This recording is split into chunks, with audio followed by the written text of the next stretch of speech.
എല്ലാ മാന്യപ്രേക്ഷകർക്കും ജ്യോതിഷപൂർവം എന്ന നമ്മുടെ ചാനലിലേക്ക് സുസ്വാഗതം. 2024 മെയ് മുതൽ 2025 മെയ് വരെയുള്ള കാലഘട്ടത്തിൽ വ്യാഴം മേടം രാശിയിൽ നിന്നും ഇടവം രാശിയിലേക്ക് മാറി സഞ്ചരിക്കുന്നൊരു കാലഘട്ടമാണ്. ഈ സന്ദർഭത്തിൽ ഓരോ കൂറിലും പെട്ട നക്ഷത്രക്കാർക്കുണ്ടാകാവുന്ന ഗുണദോഷ ഫലങ്ങളെക്കുറിച്ചാണ് നമ്മൾ ചിന്തിക്കുന്നത്. ഇന്ന് നമ്മൾ കുംഭക്കൂറിൽപ്പെട്ട നക്ഷത്രങ്ങളെക്കുറിച്ചും മീനക്കൂറിൽപ്പെട്ട നക്ഷത്രങ്ങളെക്കുറിച്ചുമാണ് ചിന്തിക്കുന്നത്. എല്ലാ കുംഭക്കൂറുകാർക്കും മീനക്കൂറിൽപ്പെട്ട നക്ഷത്രക്കാർക്കും ചാനലിലേക്ക് സ്വാഗതം. കുംഭക്കൂർ എന്ന് പറയുമ്പോൾ അവിട്ടം അവസാനത്തെ 2 പാദങ്ങൾ, ചതയം, പൂരുരുട്ടാതിയുടെ ആദ്യത്തെ 3 പാദങ്ങൾ എന്നിവ ചേർന്ന്. അപ്പോൾ അവിട്ടം അവസാനത്തെ 2 പാദം, ചതയം പൂർണ്ണമായും, പൂരുരുട്ടാതി 1, 2, 3 പാദങ്ങൾ ചേർന്നതാണ് കുംഭക്കൂർ എന്ന് പറയുന്നത്.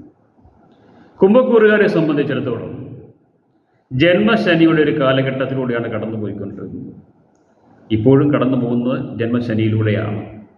കൂടാതെ വ്യാഴം മെയ് വരെ 3-ാം ഭാവത്തിലാണ് സ്ഥിതി ചെയ്യുന്നത്. ജന്മശനിയും 3-ലെ വ്യാഴവും കൂടി ചേരുമ്പോൾ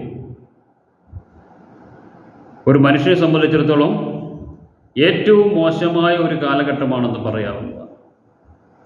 ജന്മശനി കാലഘട്ടത്തിൽ തന്നെ എല്ലാവിധ പ്രതിസന്ധികളും പ്രശ്നങ്ങളും ഉണ്ടാകുന്നതോടൊപ്പം തന്നെ വ്യാഴത്തിൻ്റെ 3-ലെ സ്ഥിതിയും കൂടെ ആകുമ്പോൾ കുംഭക്കൂറുകാരെ സംബന്ധിച്ചിടത്തോളം ഇനി അനുഭവിക്കാനുള്ളത് ഒന്നും തന്നെ ഇല്ല എന്ന് പറയാവുന്ന ഒരു അവസ്ഥയാണെന്ന് പറയാം.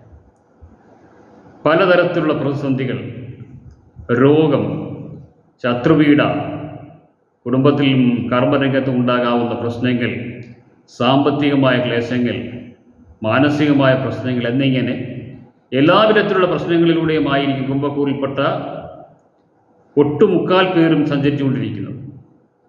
ഗ്രഹനിലയ്ക്ക് ആനുപാതികമായി ഉണ്ടാകാവുന്ന വ്യത്യാസങ്ങൾ കാരണം വളരെ അപൂർവം പേർക്ക് മാത്രം ഇത്തരം പ്രതിസന്ധികളൊന്നും ഉണ്ടായി എന്ന് വരുന്നതല്ല.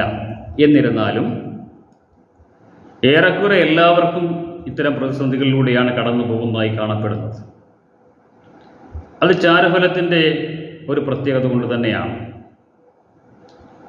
എങ്കിലും ഗ്രഹനിലയിലെ പ്രാധാന്യം പരിഗണിക്കുമ്പോൾ ഏറിയും കൂറും ഈ വ്യത്യാസങ്ങൾക്ക് മാറ്റമുണ്ടായിരിക്കും.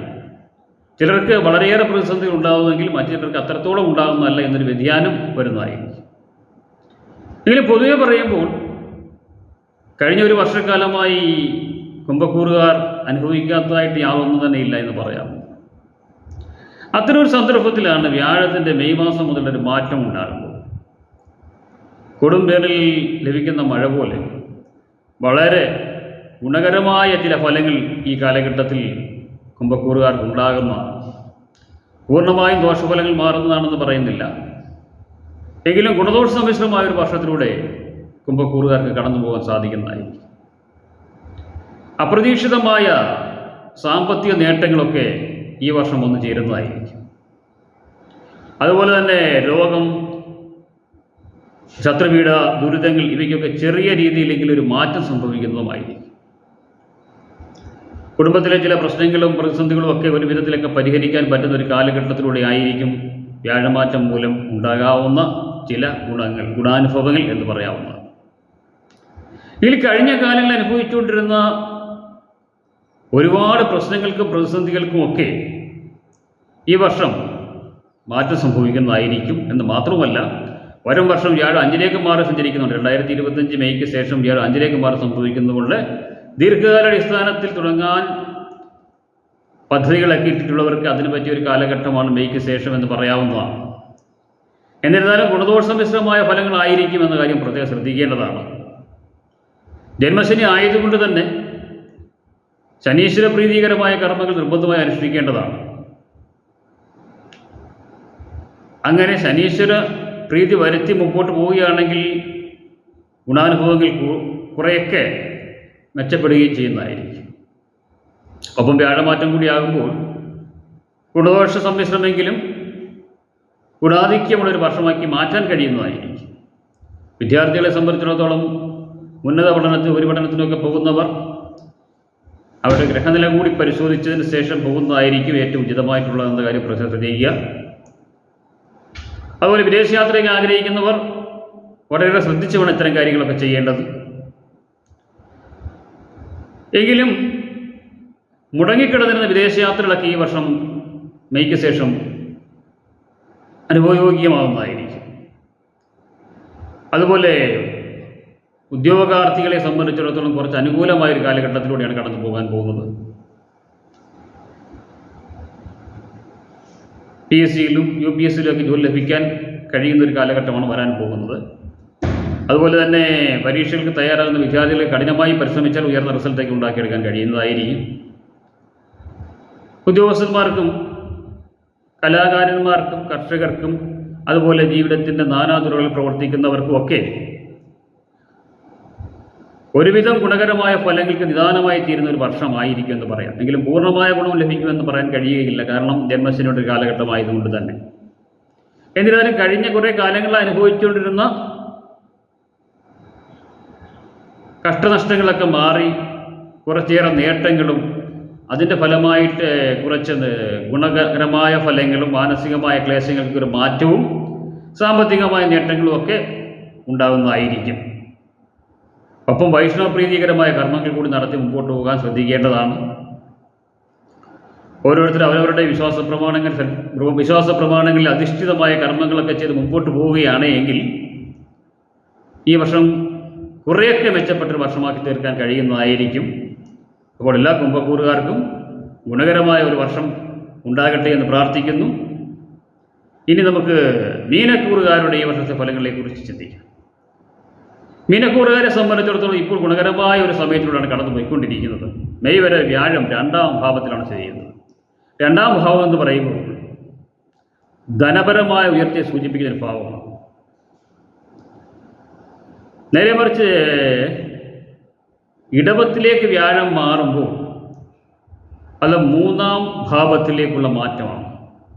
2ലെ ഗുണങ്ങളൊന്നും 3ൽ നിൽക്കുന്ന വ്യാഴത്തിന് നൽകാൻ കഴിയുകയില്ലെന്നുള്ളതൊരു സത്യമാണ്. മാത്രവുമല്ല, ഏഴരശനിയുടെ തുടക്കം കൂടിയാണ് മീനക്കൂറിൽപ്പെട്ട നക്ഷത്രക്കാർക്ക് എന്ന് പറയാവുന്നതാണ്. മീനക്കൂറിൽപ്പെട്ട നക്ഷത്രങ്ങൾ എന്ന് പറയുമ്പോൾ പൂരുരുട്ടാതിയുടെ അവസാനത്തെ പാദം, ഉത്രട്ടാതി, രേവതി എന്നീ നക്ഷത്രക്കാരാണ്. ഇവരെ സംബന്ധിച്ചിടത്തോളം ഗുണദോഷ സമ്മിശ്രമായ ഒരു വർഷമാണ് വരാൻ പോകുന്നത്. കഴിഞ്ഞ വർഷത്തെ അത്രയും ഗുണഫലങ്ങൾ ഈ വർഷം ലഭിക്കാൻ സാധ്യതയില്ലെന്ന് പറയാനുള്ള കാരണം വ്യാഴത്തിൻ്റെ മാറ്റം കൊണ്ട് മാത്രമാണ്. എങ്കിലും വ്യാഴപ്രീതികരമായ കർമ്മങ്ങളൊക്കെ അനുഷ്ഠിച്ച് പോവുകയാണെങ്കിൽ ഒരു പരിധിവരെയൊക്കെ ഈ ദോഷഫലങ്ങളെ കുറയ്ക്കാൻ കഴിയുന്നതുമായിരിക്കും. അപ്പം ഏഴരശനിയുടെ തുടക്കമായതുകൊണ്ട് തന്നെ ശനിദേവനെ പ്രീതിപ്പെടുത്തേണ്ടതും ശനീശ്വര മന്ത്രങ്ങളൊക്കെ ചൊല്ലേണ്ടതുമൊക്കെ വളരെ ഗുണകരമായ ഫലങ്ങൾക്ക് നിദാനമായി തീരുന്നതുമാണ്.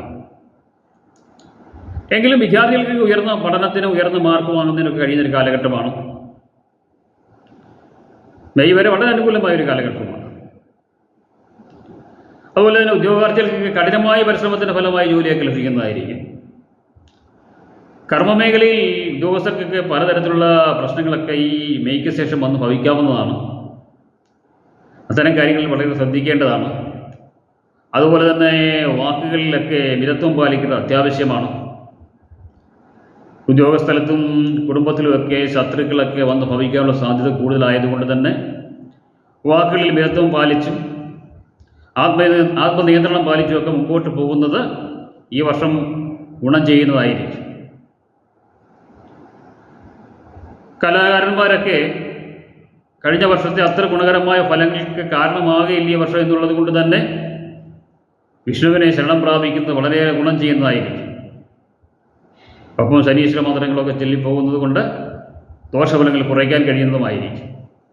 അതുപോലെ തന്നെ ഓരോരുത്തരും അവരവരുടെ മതപരമായ ചടങ്ങുകളും കർമ്മങ്ങളൊക്കെ അനുസരിച്ച് മുമ്പോട്ട് പോവുകയും ഈശ്വരാധീനം വരുത്തി പോവുകയൊക്കെ ചെയ്യുകയാണ് എങ്കിൽ മീനക്കൂറുകാരെ സംബന്ധിച്ചിടത്തോളം ഗുണകരമായ ഫലങ്ങൾ നേടിയെടുക്കാൻ കഴിയുന്നതായിരിക്കും.